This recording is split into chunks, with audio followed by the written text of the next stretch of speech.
Hi guys, and welcome to the third part of the JackFrags Counter-Strike Go overview video. So, having spent some more time playing with the beta, I think that I've got quite a good understanding of what the game's like at the moment, what I think needs to be changed, what I like, what I don't like. So, in this video we're going to be sort of reviewing the beta as it is at the moment, and I'll be giving you my thoughts on it.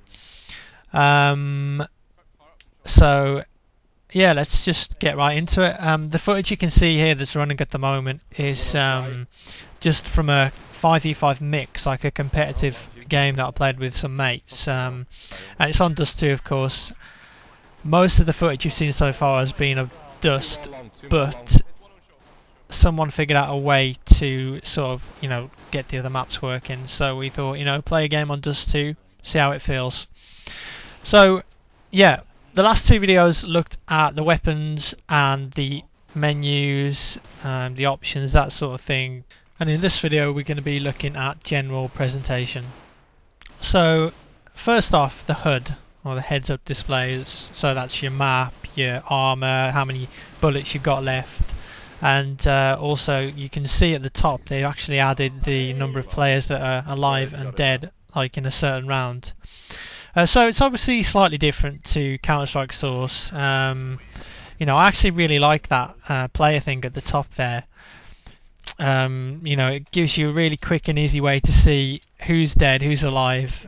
Even when you're playing the game or when you're spectating. So that's cool. It's a bit spectator friendly. General opinions on the HUD. I like it. I think it looks a lot nicer than what we have in the current version of Counter-Strike Source. But it's a little small at its default size.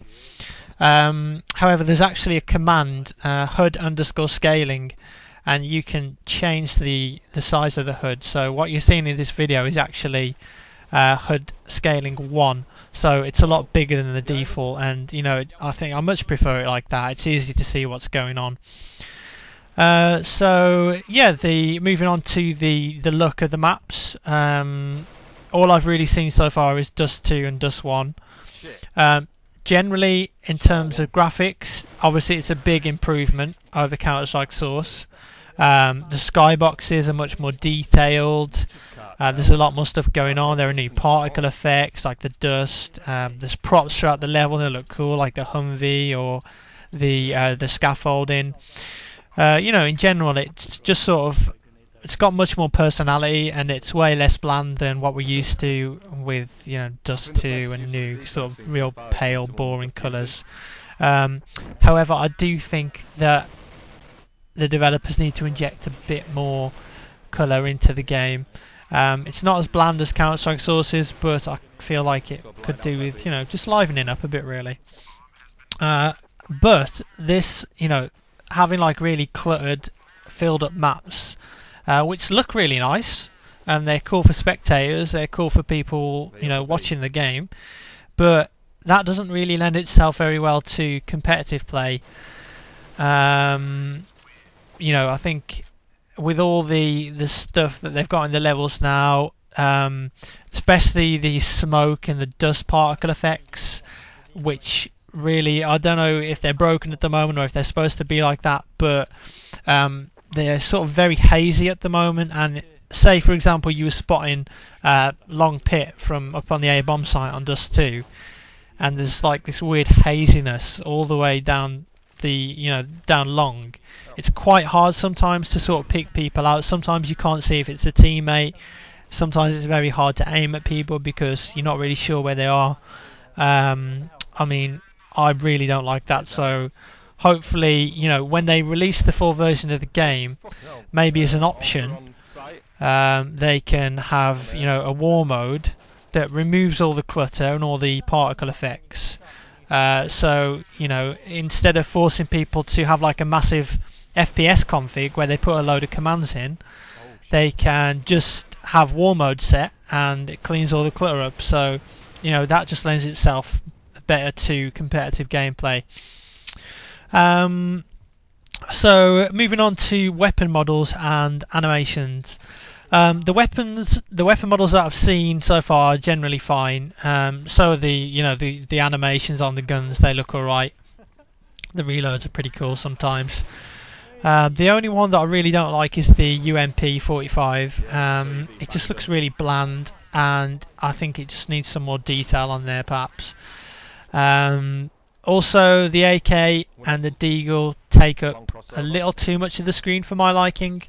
Of course, though, when they, or if they had like a field of view slider so you can change the field of view, that won't be such a problem. But at the moment, that's only available in SV cheats.